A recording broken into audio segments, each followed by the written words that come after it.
Guess who got brands talking? Brandlive.co.za.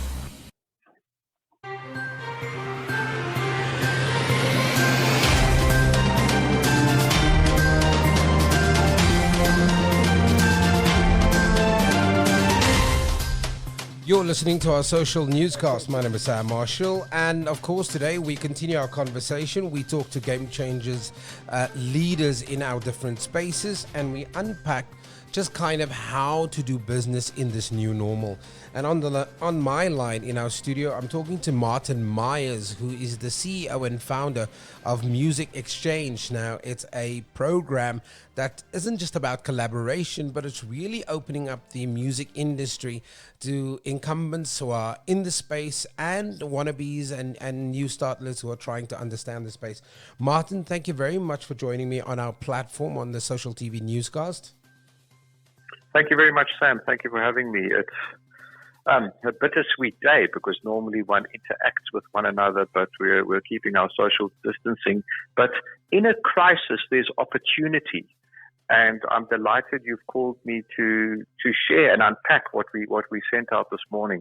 A call to national radio in South Africa to look at South African music and how can we amplify that message, because once COVID ends, whether it's 30, 60 or 90 days, as you talked about now, because this too will pass, how do we harness that South African culture? We're all consuming at the moment culture. We're reading, we're watching films, we're streaming. Now, let's consume South African culture and let's have that discussion and debate this morning, because the call that was put out was a debate. You mentioned to me prior before we came on air, this is the time for thought leaders to step up. And that's where Music Exchange, I think, plays a critical part in the South African music economy landscape. We are challenging the status quo. We're asking the difficult questions that artists sometimes can't ask because they're scared that they are going to be then vilified or, oh, he's a troublemaker, we don't like him, etc., etc. Music Exchange has no agenda. The only agenda we have is to educate the artist for the 21st century, for the new economy that's evolving, so that you protect and safeguard your rights in that. We've been frantically busy with a whole lot of initiatives, calling on the city of Cape Town to look at various aspects once coronavirus ends. How do we get people to public spaces? How do we interact? What do we charge as a ticket price, etc.? Just as an example, how many people can you have coming to performance spaces? That's on the live performance space. But now this morning, the call that we put out was to discuss radio. How does radio change the narrative? You can't have a call sign, as one of the local stations in Cape Town has, your isolation station. What does that mean? Because in 120 days, when this pandemic hopefully ends, God willing, you're going to go back to your normal call sign. Why continue to play this enormous plethora of international music? If your timeline, say between 8 and 9 in the evening, you are playing between 10 and 12 songs, and Sam, you know radio programming incredibly well. You were at the forefront of it for many, many years. Well, take those 10 to 12 songs. Instead of playing 2 or 3 songs, why don't you play 4 or 5? Within the format, let's use R.J. Benjamin, for example. Instead of playing one R.J. Benjamin song once a day, play 3 songs. Play from his catalog. He's a working artist. And let's talk to working artists who have lost shows and events. Why not profile them? Why not take a particular time on a station, let's say between 8 and 9 in the evening? The artists are all at home. They can't go out. They're on the phone. Let me ask you this question, question, say to Martin. them, guys, draw up. Let me ask you this question, because I just want to backtrack a little, because everything you've said so far is incredibly valid. And I had an interview with Diane Naidu, who's the GM for the Cradle of Humankind, and she eloquently described the kind of suffering that these venues that used to have thousands and thousands of tourists come through their doors on a weekly basis, now there's zero because of this lockdown. For somebody that doesn't know, just very quickly, what is the South African artist going through at the moment? Massive cancellations, no live events. I mean, this is their bread and butter. This is desperate times. As you well know, and maybe some of your listeners don't, I'm very fortunate to manage Sipho Hotsticks Mabuse, one of the eldest statesmen of South African music, and that my relationship goes back with Sipho to 1985. Now, we're a touring party of 9 people. Let me give you this weekend's little runaround that we had. 2 festivals, one in Kimberley, and our guitarist, Billy Monama, was at the Kalahari Festival in Kuruman. He would do the Friday, and then he would drive through on Saturday to Kimberley to do the show. Then after Kimberley, we then were going back to Johannesburg, and then had another show penciled in for Durban. Then we had another show on April the 25th, the Johnny Clegg tribute concert. And I think I had another 3 or 4 shows in the pipeline. You're talking cancellation fees, or not cancellation, just write-offs not happening, upwards of income that would have come in from those shows, upwards of R250,000. Now that's 9 mouths we need to feed, including myself as the manager. Myself being the manager, I take 15% of the fee after expenses. There's transport, there's accommodation, there's the service providers, there's the venue, there's the liquor and food suppliers, everybody. The knock-on effect is absolutely enormous. There's not one fabric or not one part of the economy that this doesn't touch. And music is just one of those that is really, really badly hit, because this is their income. Performance is their income. You know, the performance royalty that you get from radio play and everything else, that only pays out much later. That pays out, the distribution cycle with Samro pays out in December. But hand to mouth, that's what's gone down the tubes this coming Easter weekend. Now, that's for one artist. Now, as the CEO and founder of Music Exchange, which is this international platform, you put out this very well written, really well thought out idea. Let's call it a concept for now, because we need people to buy into it. But it was a very sound idea. It's no different to what any other industry is doing at the moment.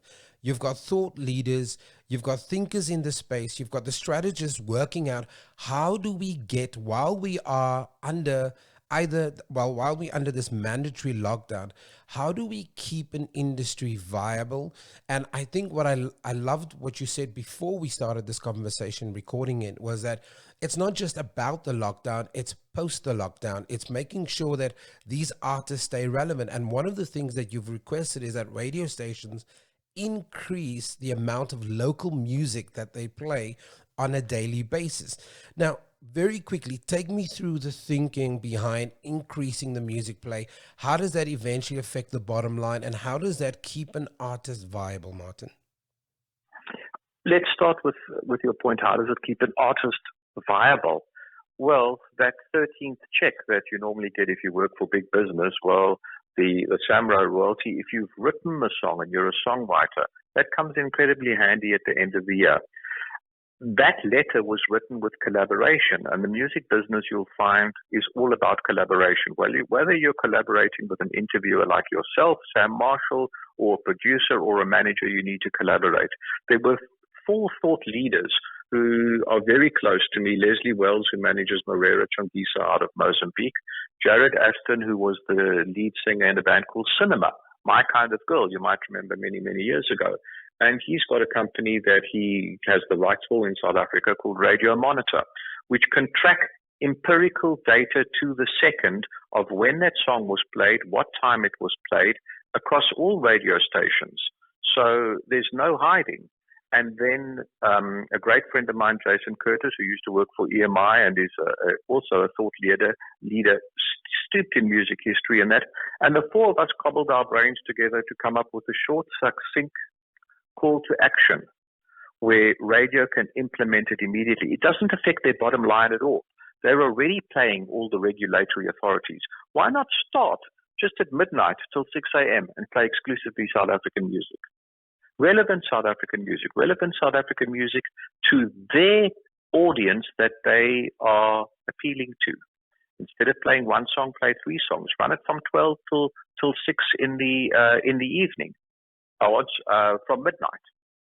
You know, they're paying their royalties to Samro and everything else at the moment. It's not going to change, but it's going to make a massive change.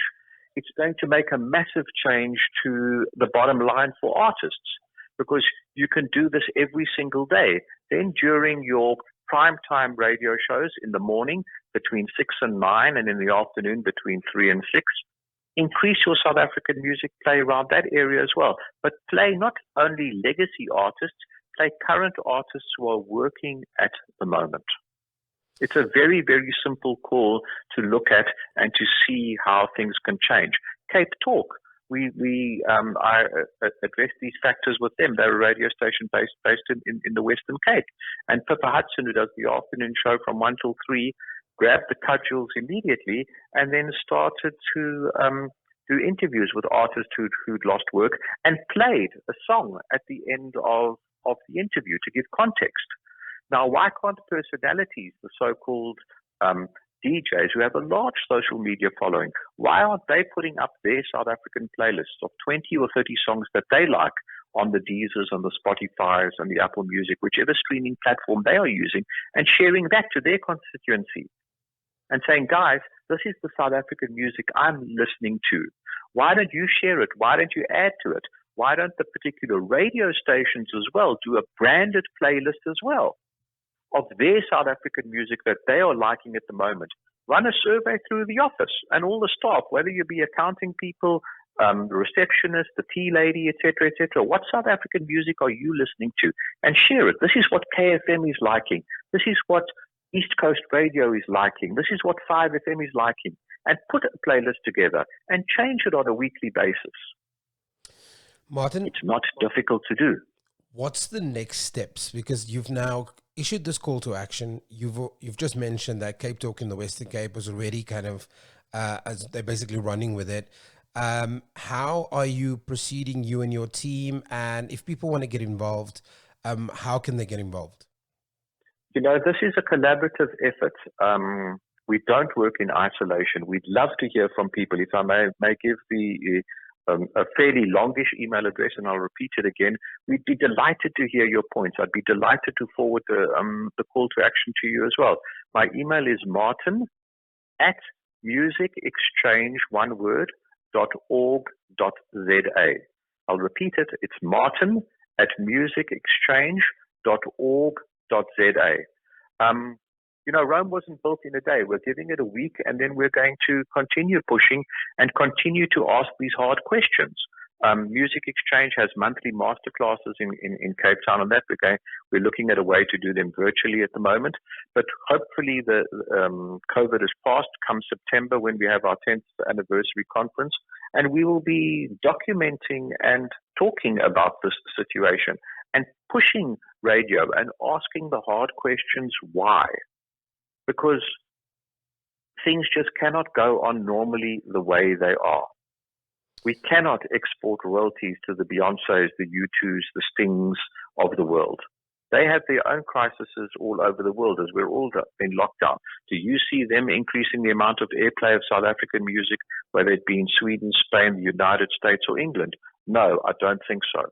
So why aren't we not helping and protecting our own? Because you know what? When this finishes, how difficult is it going to be get audiences to come together? Sport is completely hammered. Music is completely hammered. Theatre is completely hammered. Artists, painters are completely hammered. We're all going to be clamoring for the rand. And a lot of people might not have worked for 3 months. We've got bonds to pay. We've got other things to pay. Let's try and keep music and arts and culture to the fore, because we really, really need that, because it's a way of social cohesion. It's a way of bringing people together. Artists are also going to have to look at the new reality. They might not be able to charge the 60 or 70,000 rand for a performance. They might have to lessen that and maybe do more work Venues are also going to have a look at perhaps not charging 120 Rand entrance fee. Yeah. Venues are also going to, and restaurants are also going to have to look at maybe not charging the 300% markup that some of them do on liquor products. The world is going to be a very, very, very different place next year this time. That I can assure you. Martin, well, we've And got to leave it artists there. need to be ready. But I agree with you. And we're going to encourage everybody to log onto your platform, which is www.musicexchange.org.za. They can see the call to action there, but they can also interact with you on your Facebook page, on your Twitter handles. And hopefully there are influencers, strategic thinkers, thought leaders that can see this as a really viable idea, especially over this period of uncertainty where we're not sure what's going to happen. I mean, we're in that countdown phase on the 21 days. We don't know whether the president will extend this lockdown, this mandatory lockdown. We don't know what COVID will look like. So I applaud you for your efforts, and as Social TV, we'll put up your platform and we'll put up your call to action, and we'll see how South Africa responds to that. Thank you so much, Sam. Thank you for the platform. And I urge people to get involved. We are not an island, and the more thought leaders debate and ask questions so that we can table another document, I would be most delighted. Thank you so much, Sam. For more stories like these, go to www.social-tv.co.za, subscribe to us on YouTube, and follow us on our social mediums.